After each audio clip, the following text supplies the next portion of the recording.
What is going on, you dead set legends? And welcome to the Ready Bang, the number one arm wrestling show on the planet.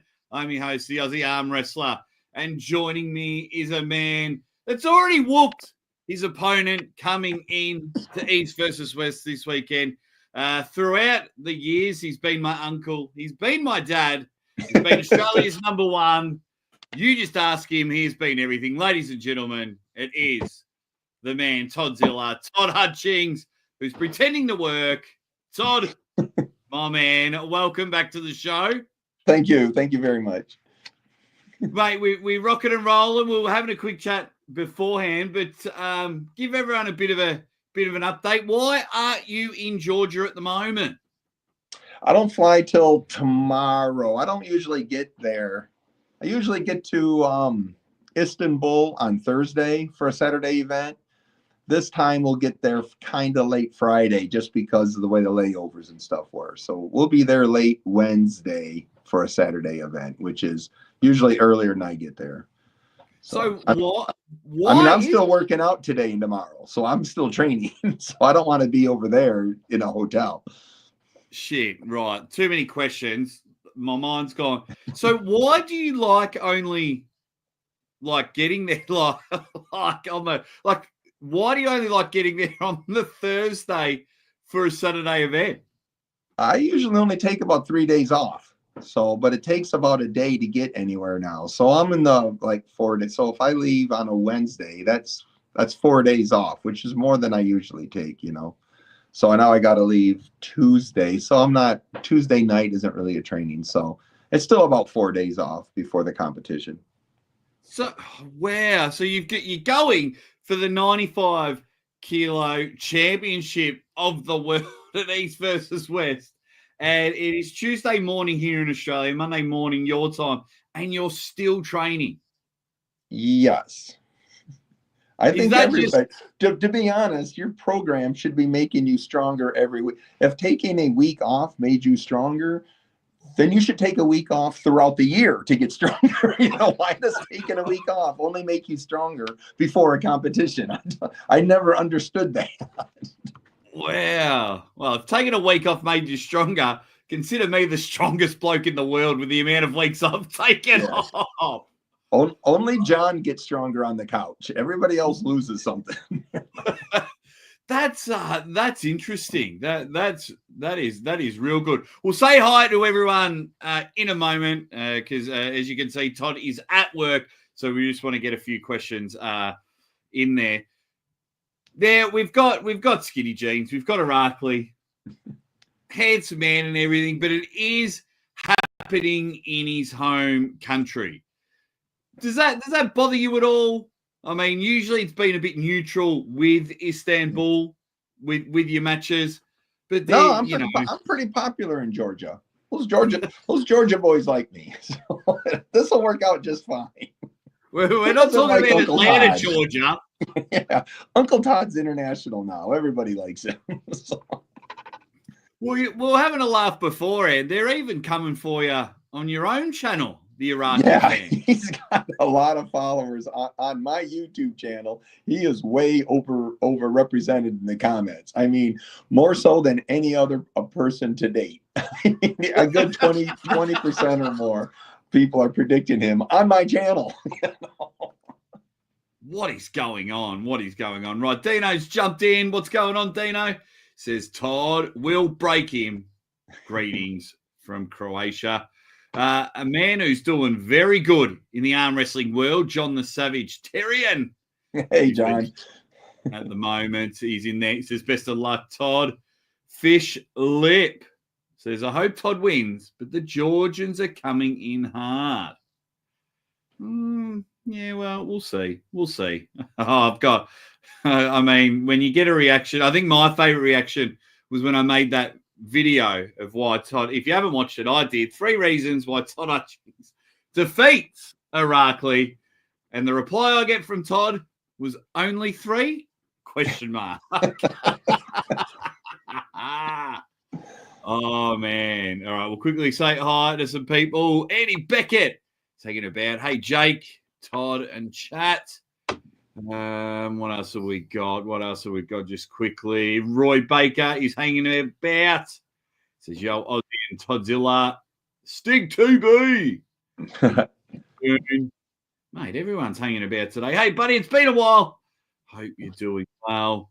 Ozzy's biggest fan in here waiting. And, of course, Benji Max telling everyone where to buy the pay-per-view. Only 5 days to go. You can get that at East versus West. Go and do it and things like that. One quick question. Todd, do you get jet lagged? More so coming home than going there. But we don't, when we go, we don't do much. We're in the hotel the whole time, sleeping. We get up if we got something to go. We'll get up, go eat, come back to the room. The room's dark the whole time. We bring our own cables and stuff so we can hook my phone up to the hotel TV and watch American TV while we're there. So yeah, it's not too bad going there. Coming home, it's usually harder because the adrenaline dumps and you're back at work. It takes me 3 or 4 days or so, usually maybe a full week to get back to normal once I get home. But going over there doesn't really faze me much. Yeah, mate, we get in there and when you're saying watching American TV, I can totally get it because the amount of times I go to Dubai and there's camel racing on and things like that. And I'm like, oh, man. And that's all it really is, guys. The athletes, you've got to understand, it's quite funny. I always say the day before match day and match day, I become the loneliest bloke in the world because, you know what, you all get there and you're all having dinner and you do your interviews for all the YouTubers and everything. And then everyone just disappears. It's going to be great, but it is this weekend. Laggy is up and about, but I love this comment. Todd versus Irakli is like when you grow up and you think you're stronger than your father, then you get your ass whooped. Oh, man. And a bit of a safety thing from Nick for you. Don't get jumped by Georgians after you do the chicken dance. Georgians love me. They'll all be rubbing Irakli's head. Well, this is my thing. I don't know if it's because it's too early in the morning here in Australia. I don't know if our water's different or I've lost touch with the arm wrestling world. But when it comes to a match and athlete A has already defeated athlete B. So Todd's already defeated Irakli. Then everyone that Irakli's gone against, you've beaten them as well, except for Rustam. But yeah, with a few of them, except for Rustam Babayev. But you are now the underwhelming underdog. Like he lost to Ongabayev, so you beat Ongabayev. You had that killer match and won 3-2 against John. You end up whooping John. Your match with David Khan was a lot more competitive than Irakli's match, but yet you're the underdog. I think it's more popularity than science, these polls. You know? Do you think that, or what have you seen of Irakli's that would quite possibly make, because he's looking good, and since your last match, he's really upped his training. But where's the moment where, oh yeah, shit, he's the favorite now? Was it because he beat Rustam? Maybe. I don't know. I mean, it's I guess the first time when people started hitting me with this question, I'd say, well, I guess it depends how heavily you weight classes. Are weight classes important or not?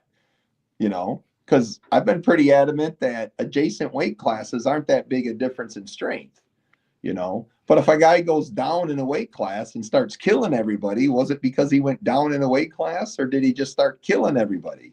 But, you know, with the exception of one person, he's a top roller pulling hookers.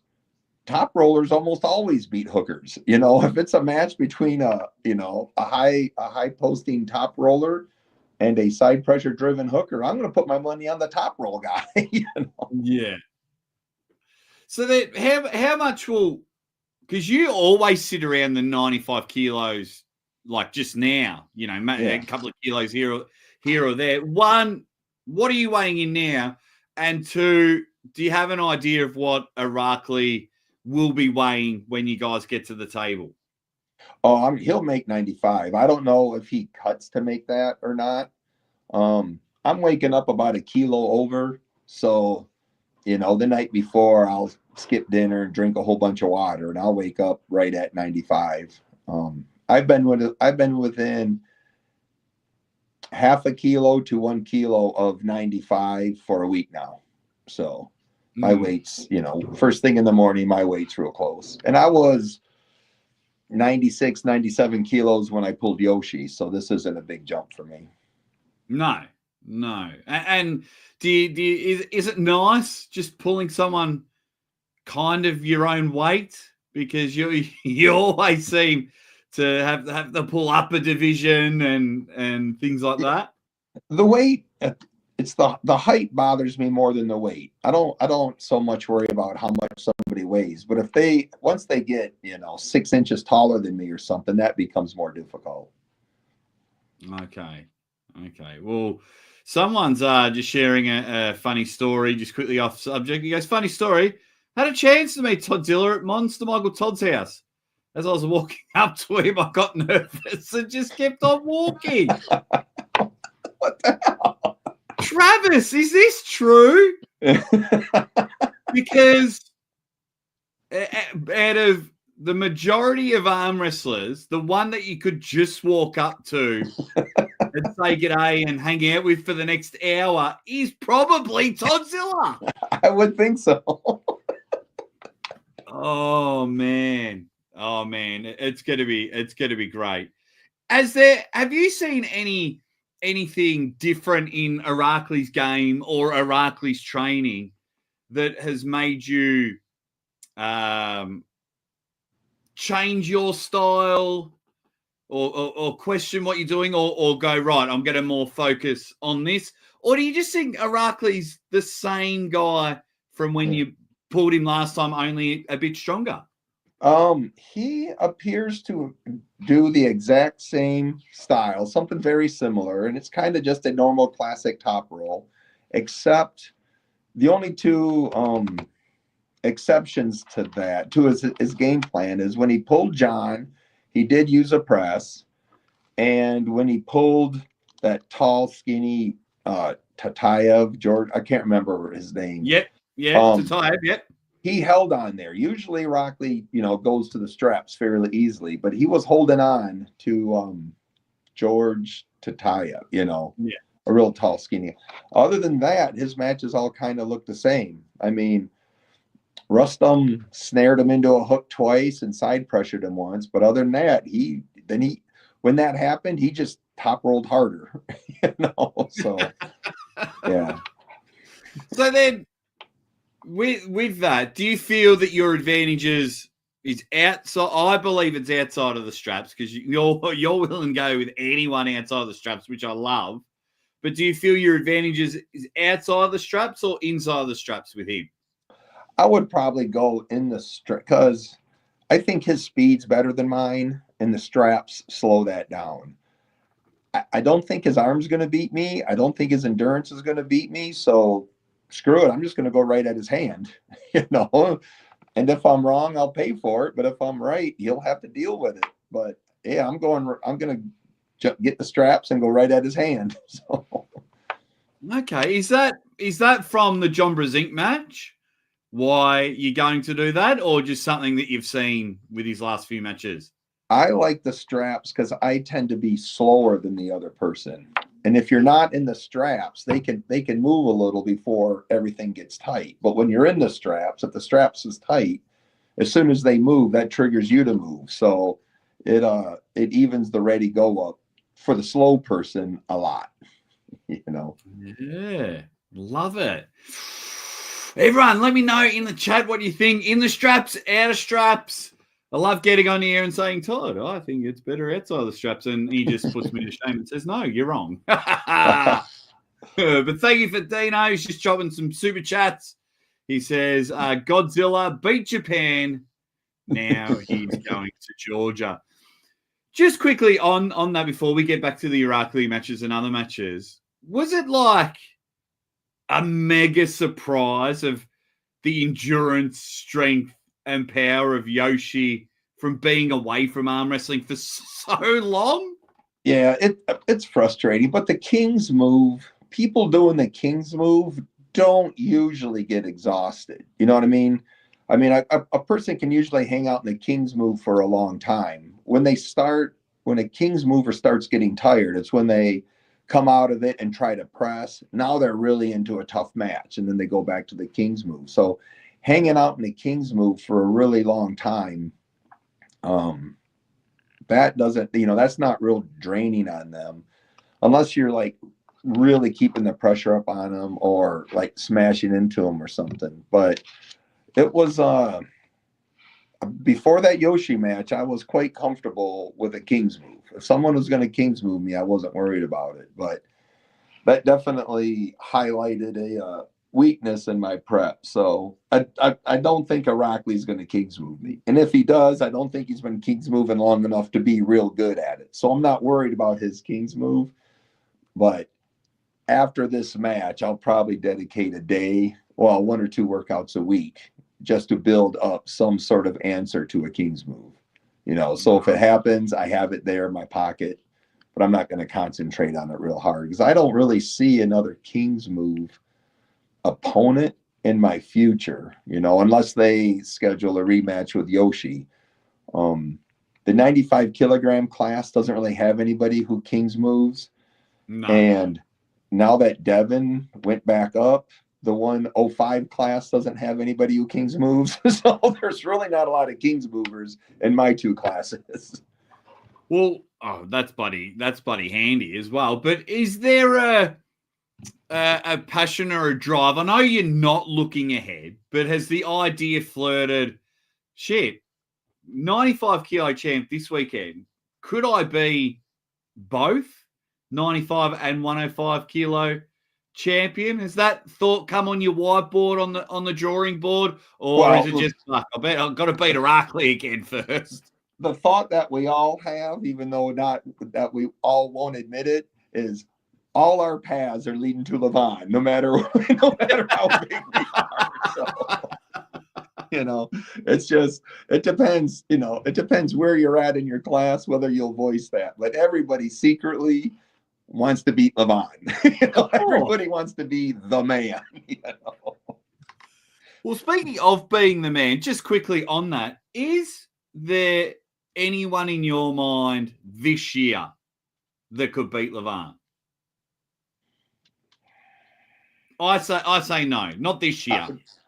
I don't know. I would say Hermes probably has the best chance. Now that Hermes and Devin have both pulled him, I think Hermes and Devin will do better.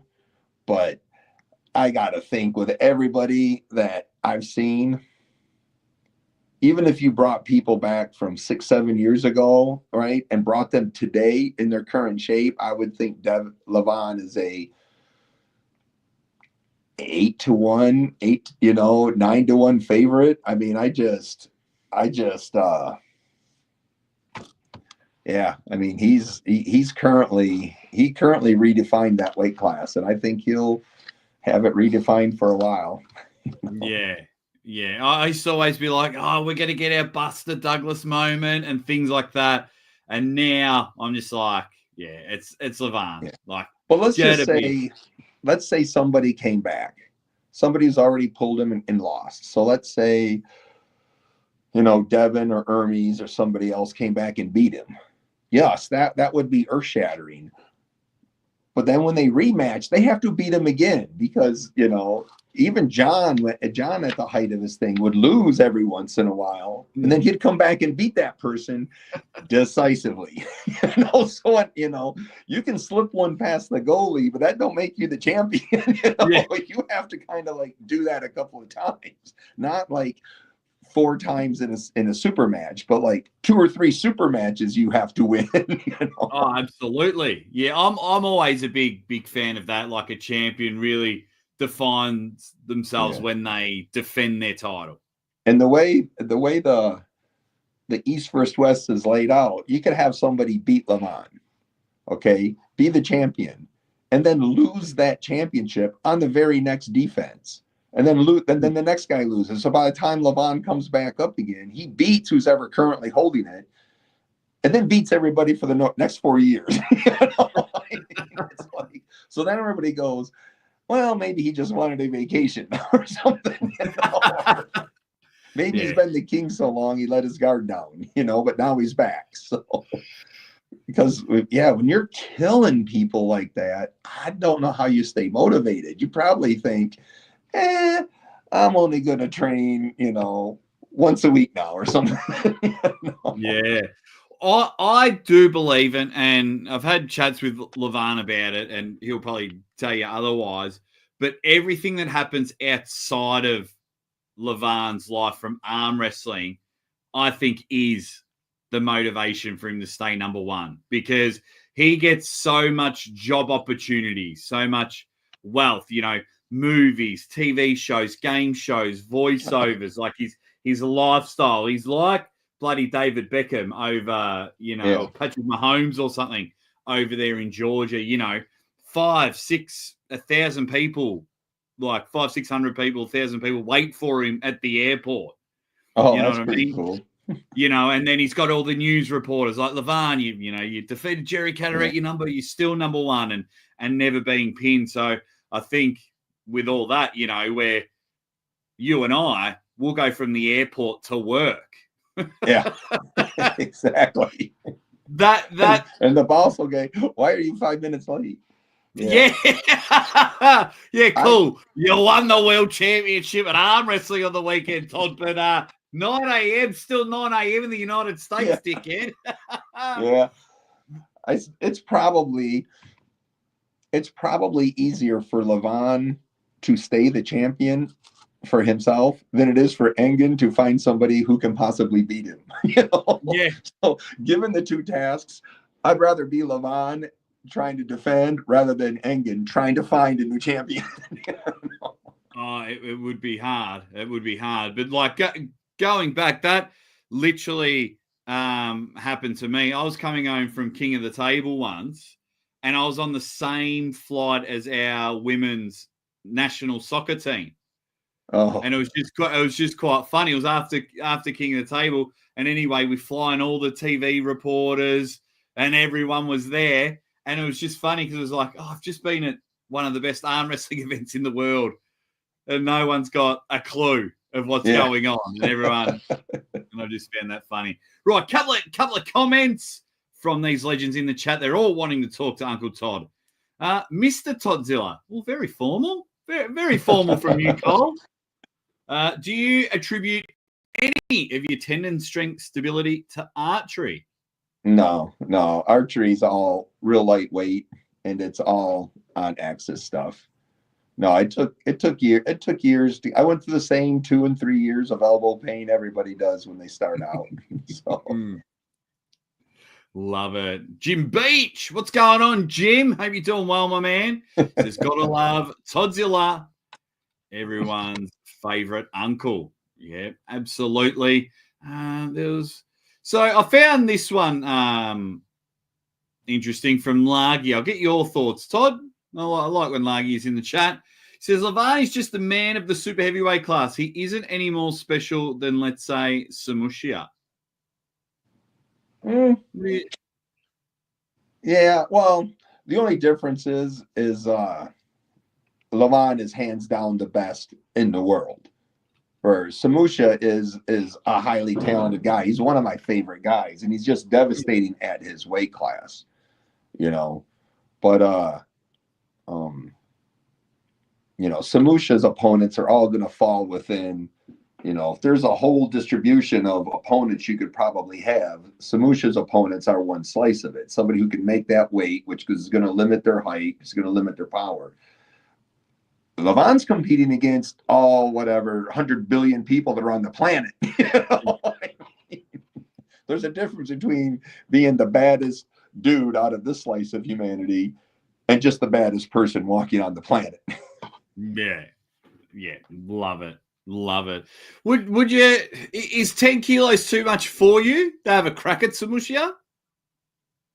I would rather go the other way because, like I Yep. said, all roads lead to Levon. They don't, the roads go past Samushia to Levon. Even Samushia's on the same road. Yeah, he needs to come up. Does it even surprise you, mate, this far into your career, this stage of your life, like this weekend, you're having a crack at another world title? And in my opinion, will be the champ? Or are you just like, oh, yeah, cool. Oh, am I going for a title shot? Whatever. Thanks, Ingen. I'll see you in Georgia. Yeah. When's I do wish I would have set my goals higher about 15 years ago. But in all honesty, I've been through the collapse of several leagues.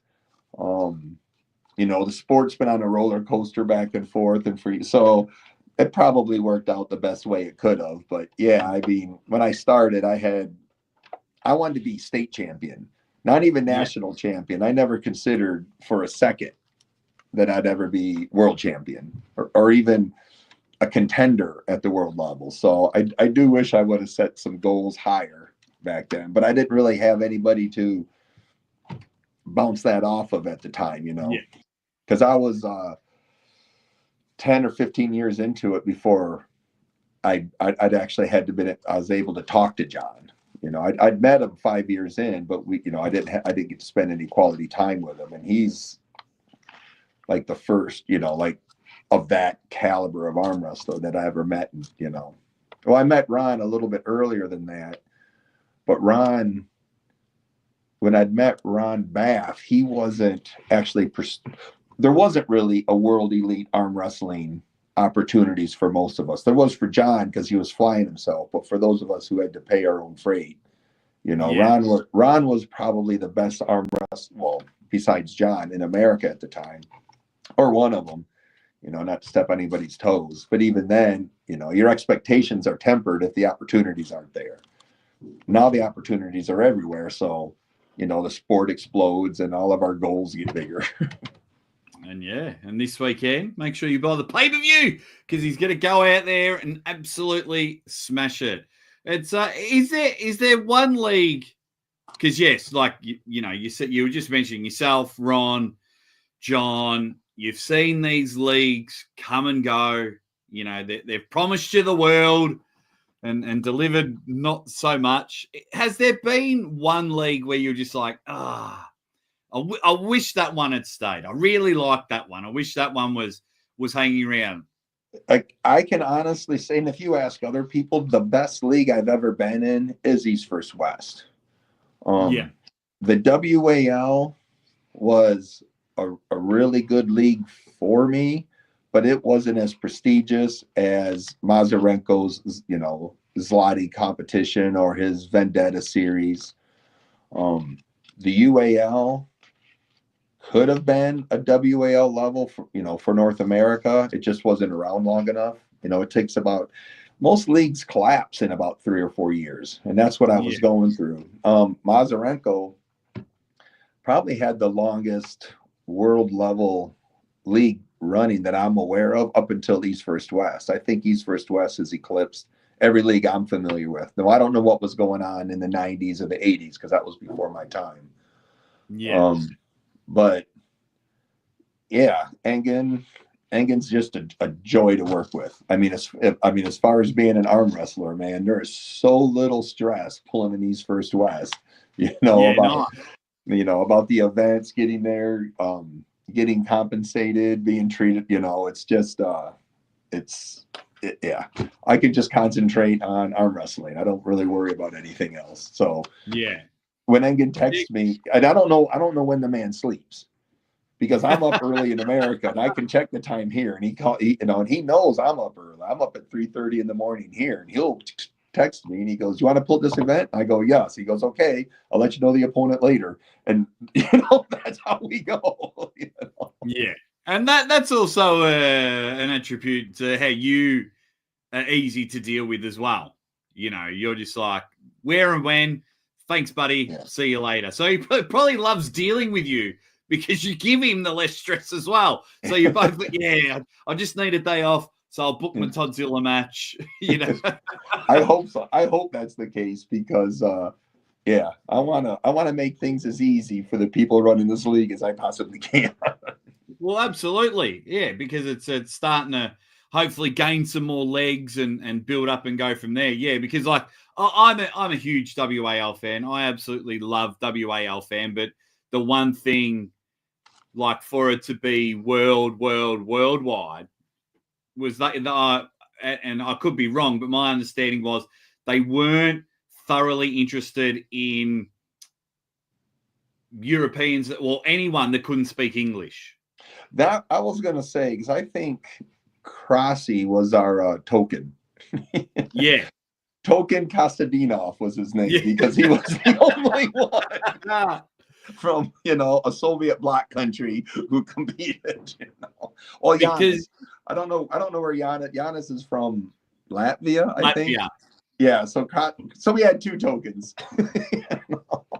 But they didn't compete that much. I think Crossy and Giannis were only like 2 or 3 times each. They really weren't in WAL that much. It was, but I still love it. I still love it. Quick question from Cannon. Does Todd believe he is or can be top 15 in the world rankings? Top 15. That might be tougher now. Not too long ago. Well, when I say not too long ago, about 10 years ago, I made top 10 overall once or twice. And I think this was when somebody was doing the world rankings. This was before there was Facebook. It was either Engen or a group of people. And I'd made the top 10 overall once. I think when Dennis and Andre were at the top. But right now, no, I don't think so. I bet you, man, you just take the top 10 super heavyweights and the top 10 people. I don't know what the weight class below them is, 115 kilograms. Yeah, I'm sure there's 15 people there that would destroy me plus. So yeah, I'm sure I'm not even, I'd be surprised if I'm in the top 20. Interesting take. Love it. Interesting take. We got one guy. We got this Englishman here. He's at the 95 kilos. He's coming for you. My man, James Brickwall. Have you seen any of his matches? Have I? Yeah. He recently pulled Craig Tullier. I have not seen that. I only watch matches with my opponents. So, if someone schedules me a match with James Wall, I'll go watch James Wall matches. There you go. Someone like Tim Talmadge would schedule that match. There you go. James Wall versus Toddzilla after Todd wins on the weekend. Let's see what my poll says and this is the one thing that I do love, Todd, because everyone was coming after you on your channel, whether speaking in Georgian or not. But here, mate, 121 votes, 77%. 77%. So if you ever want to win a poll, I could have Todd versus Levan. My channel will look after you. It'll be Toddzilla. I think so. Now, a couple of other matches. But, guys, we've only probably 10, 15 minutes max with Todd. So we'll get some questions in a little bit later in the program.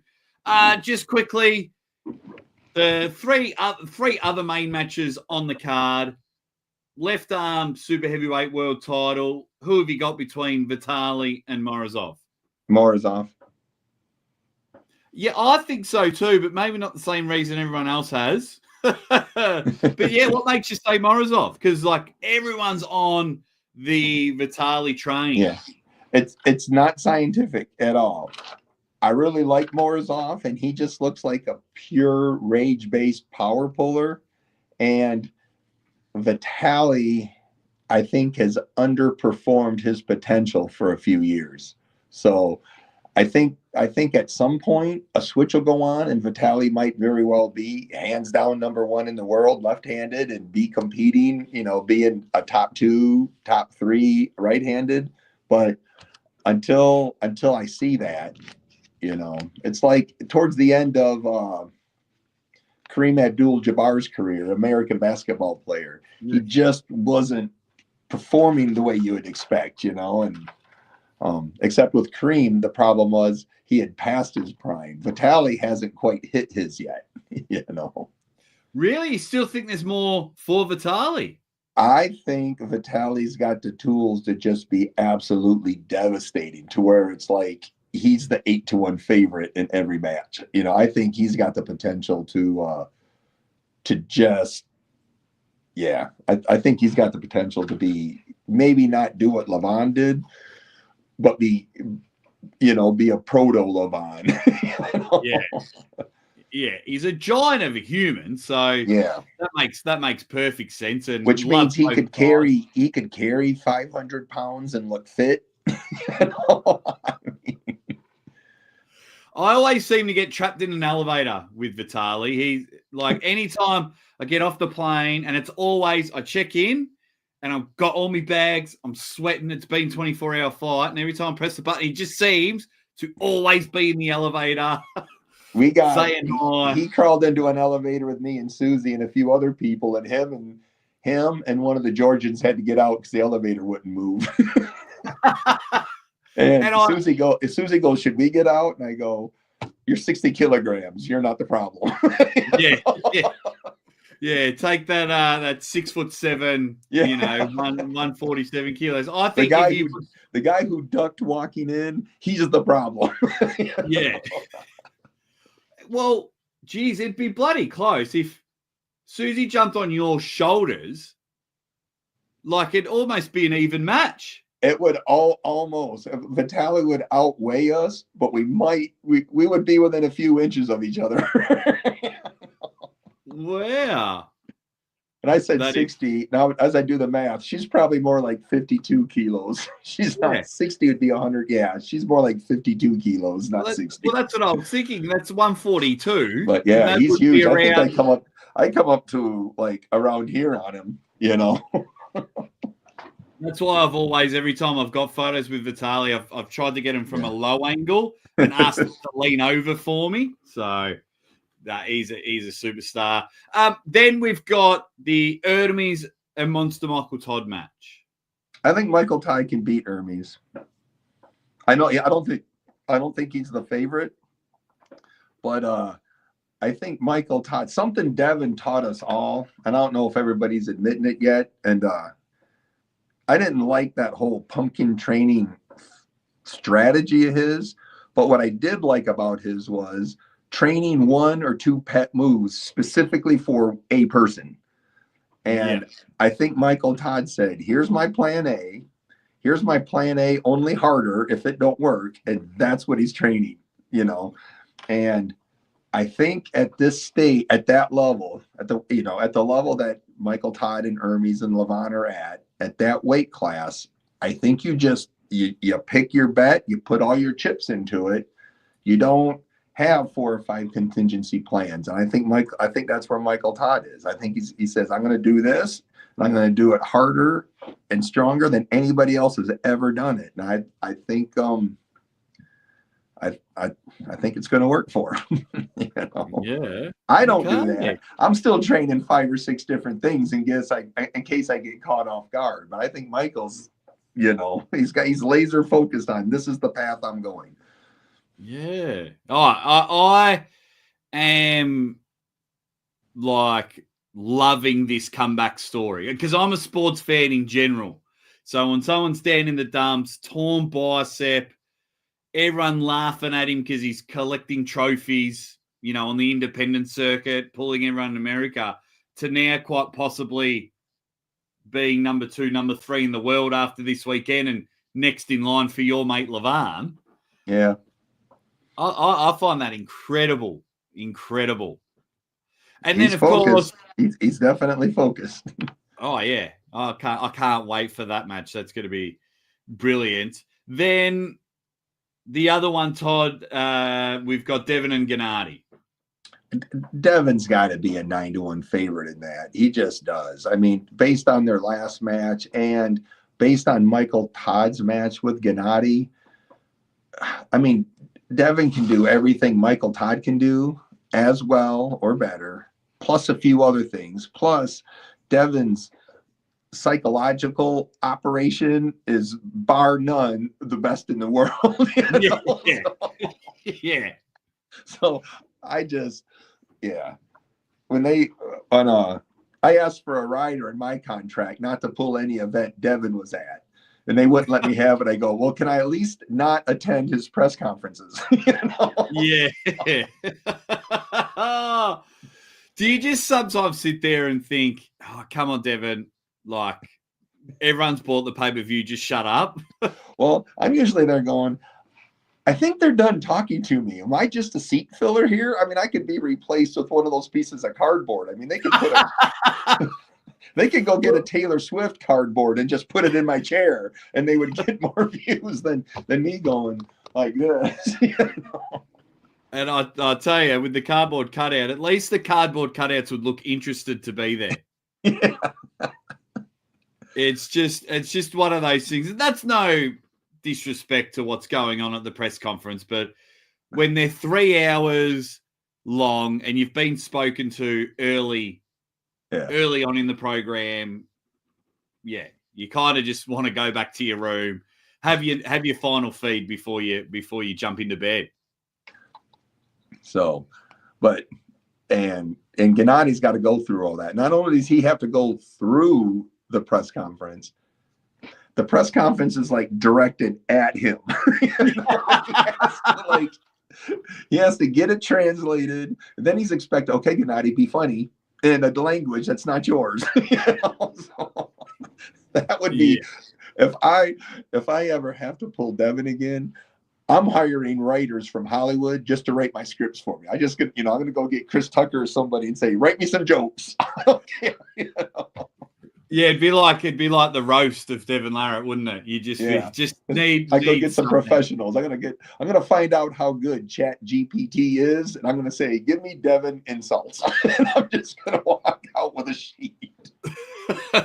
I'll tell you the best thing to do, and I tried my hardest to get one puller to do it, and then once again turned into a bit of fun chaos. And I was there with Dave Chafee when they were going to pull a King of the Table. And, Dave's awesome. He's just a quiet dude. Yeah. He just wants to hang out with his wife and his kid. He just wants to go through the motions. And I said to him, Dave, always look after the press conference. The best thing you can do is say nothing. That would be... and that would be my advice for anyone that's just on the other end of a Devin Larratt thing. Like, say nothing. If Devin's giving it his what for, Toddzilla, I'm going to lick your bald head, and you give him nothing. As soon as you bite back, you're in licorice all sorts. You can't just sit there and go back to your phone. Well, the one thing when he pulled Petrenko, it was like, and I can't imagine how heartbreaking it would be. Petrenko's the main event opponent.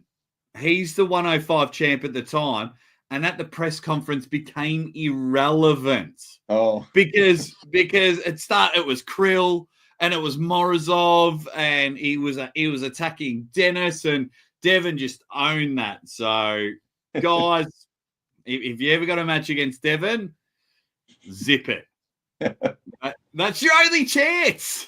And if you're going to do that, bring a cardboard cutout of yourself. Just put it in your chair. That's what you should do. Go down to the pub and order a pizza. Yes.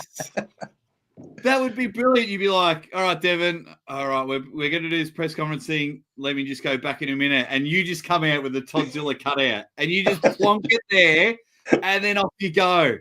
That would be killer. Don't worry about getting jokes. That would be killer. Quick question. Thank you, Mr. Cigar. Toddzilla, you the man. Will you be in Arlington, Texas? I have not been invited. Yeah. And because that's late March. Yeah, I heard it's like March 29th. Yeah. Is that too close for you for matches? Not to belittle anybody, but it kind of pretends who I would have to pull. You know? Yeah, fair enough. Yeah, like if you and I were going at it, then yes, you could just walk up and I could pull. Yeah, I could pull you February 15th. But if I got to pull somebody, if Engen calls up and says, "Look, here's 3 possibles. Will you come to Texas on this?" But I get to pick one of these 3. I would be there. Yeah, of course. Yeah, absolutely. Because the card, I think at least 8 or 9 matches were accidentally leaked by Robert. And he did that on Facebook. So hopefully there's more to it. All right, guys, while we've got you in here, we've got 5 minutes. Get some questions in for Toddzilla. Make sure you buy the pay-per-view, and then you can watch me absolutely lose my shit when Todd becomes the 95 kilo champion. It's gonna be brilliant. So get some questions in. Largy reckons maybe they could do multiple short press conferences for each match individually. Well, Largy, here's my thing, and this isn't just for East versus West. I tell this for everyone. You've got to understand, Todd's done his interview with Engen. He's jumped on my show, which we've been grateful for. He's done a show with Coach Ray. When he arrives in Georgia, he'll do a short interview, probably with Coach Ray again. What else has Todd got to say? Yeah. But that's up to Neil. That's Neil Pickup's job to come up with something interesting. I assume these press conferences are working. I've never run a league, and I assume they're doing it because they work. So look, yeah, there's a lot of people that love them. I'm just like, if people want ideas to maximize it, and for me, I get that you don't want to disrespect anyone, but for me, I would be picking your match, Morozov Vitali, Michael Erdemes, and Devin Gennady, and that's my press conference. And then doing my head-to-head interviews, like I'm really looking for Fia and Marlon. So I would dedicate a good 20 minutes head-to-head interview to go on YouTube. And then the press conference is like 45 minutes. And then Todd's not looking so bored. So, or put some Jenga tower games out there. So like when we're waiting, me and Irakli could be playing Jenga while they're doing the press conference with other people. You could say that cat's cradle string game. You could just see it now, like, Neil's up there doing his things, like, ladies and gentlemen, this is our main event, and then like everyone goes, whoa, and then Todd's doing this because Irakli's tower's fallen. Oh man! All righty. Oh, brilliant question. Favorite beer? Miller High Life. That shouldn't be a question. That should be the world probably should know that by now. Have you tried Hulk Hogan's beer? I didn't know Hulk Hogan had a beer. Yeah, he's got it's called Real American Beer. I'm going to try because I'll hopefully be in the States later on. Miller High Life is like a low-level beer. It's like a working class manual labor type beer. It's cheap. It's like $1 a beer in a 12-pack, and it's old school. It's very, very old. It's harder and harder to find it around my hometown because these kids all like these either these college beers or these micro brews, these little tiny breweries that come up, where my beer is made in huge vats. It's a miracle of manufacturing, scale. Bloody hell! Now you've got me a bit parched. It's almost 4 a.m. here in Australia. I feel like bloody knocking one back with you. Right, a few more, and then we've got to go, guys. Mr. Toddzilla, what's the best lesson you learned from Mum and Dad, the creators of Toddzilla? From Mom, it would have been Mom. My mom would have set higher goals for me at the beginning. She was a no nonsense, don't back up. She was German. She was full on German from full on German immigrants. My dad is probably what triggered me to be an engineer. So you don't have to fully understand everything to make things work. You just got to. So my style of training and stuff probably came from my dad. Fiddle around here, fiddle around there, see what works, try to figure out how to explain it later. But And my that just mom would. describes your everything with arm wrestling. That makes so much sense because earlier, like, you're very well known for saying hand doesn't matter. You're very well known. Fuck your head is a quote. Should be on a shirt. Yeah. But yet you're going to attack Irakli's hand. The sport's getting harder, and I'm playing in a bigger pool now. See, 10, 15 years ago, the WAO wasn't as hard as this where I'm at now. And whatever, 8 years older. So. Yeah, bloody hell. All right, Travis has told us he's definitely going to shake your hand next time. I hope so. And getting his good books, just bring a case of his favorite beer. And then Todd won't leave your side. There you go. Todd, once you're done with Irakli, will you keep up the workout pace or will you rest for a period? It usually takes me a full week to get. I'll still go to practice. I'll still go to the gym. But I really can't train at my hardest for at least a week. So I don't skip the gym because I don't want to get out of the habit of not going to the gym. So a lot of times I'll go into the gym and I'll just fiddle around with my workout, stuff. I'll go to practice. I'll pull a couple of people. I usually feel like crap. Everybody kills me. It takes a full week before I'm even back. And a lot of it's not so much that I'm weak or sore. There's just zero motivation and gobs of fatigue. I mean, it feels like I've been awake for 14 days and haven't had anything to eat. It's just, you get that foggy, you can't quite think clear.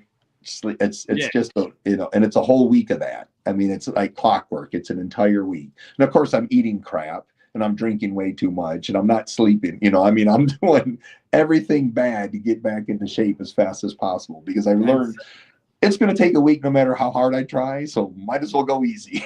We're going to eat potato chips and beer for a week. Championship. Oh, it is so true. It's like, like I remember running across the country here in Australia, and the like 3 or 4 days later, I'm not going for a run. Like, like you've gone peak saying Irakli. And then you get home, and we were talking about it before, that big adrenaline dump. Yeah. Like, no, you don't want to arm wrestle for a little bit. Will you try a Georgian beer? I almost have to because it's hard to find Miller High Life in my hometown. I guarantee you, it's impossible in Tbilisi. It is brilliant. And one last look at the poll. 165 votes will end at their 78%. Saying Toddzilla gets the chocolates this weekend. Guys, please send your final wishes for the man that is Todd Hutchings. He's sitting there at work, pretending he is working, which is I am actually the king of pretending to work while at a job. Todd's done it pretty well, but if we can, please thank the man and quite possibly be the 95-kilo champion of the world. It is going to be brilliant. Can't wait for it. Buy the pay-per-view, guys. We'll see you there. Todd, thank you so much for joining the show. Always a pleasure. Thank you for having me. Bang. And I'll just quickly do that.